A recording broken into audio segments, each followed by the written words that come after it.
Hi, it's Professor Todd, and we are here today to talk about Tillie Olsen's I Stand Here Ironing. This short story, written by Tillie Olsen, is somewhat autobiographical because, like the central character, the narrator of the story, Olsen herself was a single mother in the 30s who struggled economically and who had to work and maybe perhaps wasn't the mother that she would have liked to be to her own daughter because of the circumstances surrounding her life at the time. So, in some ways, this short story is Olsen's own recollection of that time. Of course, we want to be careful not to assume that the narrator is the author, but there are some striking similarities between the two um, as far as life circumstances and experiences.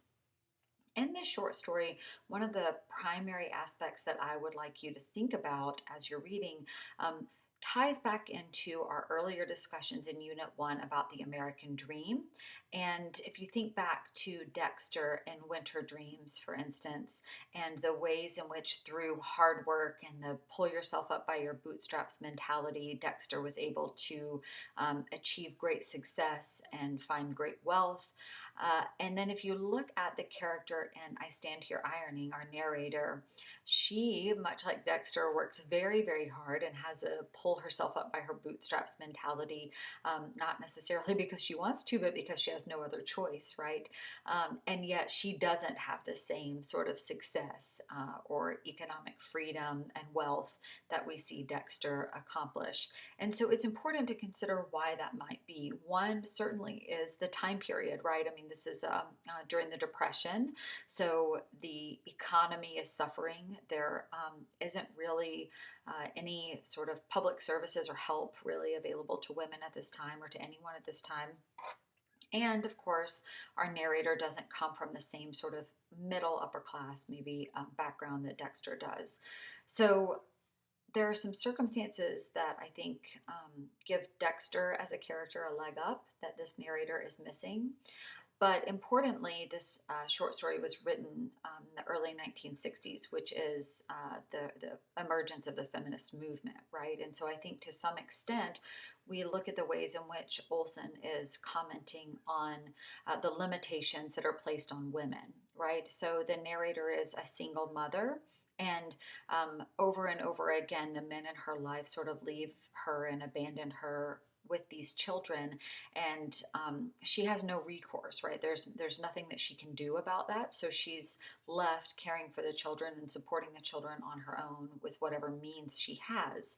And we see her really struggling with that, right? And the way in which it impacts her, not only her ability to enjoy her life and enjoy being a mother, but also her ability to even provide for her children. In fact, there's the part in the story where the neighbor tells her that she should smile more, right? Which just shows a complete lack of understanding about her circumstances, right? And why she might not be smiling and why she might not feel joyous, and the ways in which her hardships are impacting her life and her ability to be a mother. The other thing that the story does is it kind of de-romanticizes motherhood, which is again kind of part of that feminist aspect, not only showing the various oppressions that women face or the lack of opportunities that they have, but also showing kind of de-romanticizing this ideal of motherhood and being a housewife, and showing that that's not really everyone's reality. That's a reality if you're very privileged and wealthy, perhaps, but even privileged and wealthy women aren't always happy as mothers.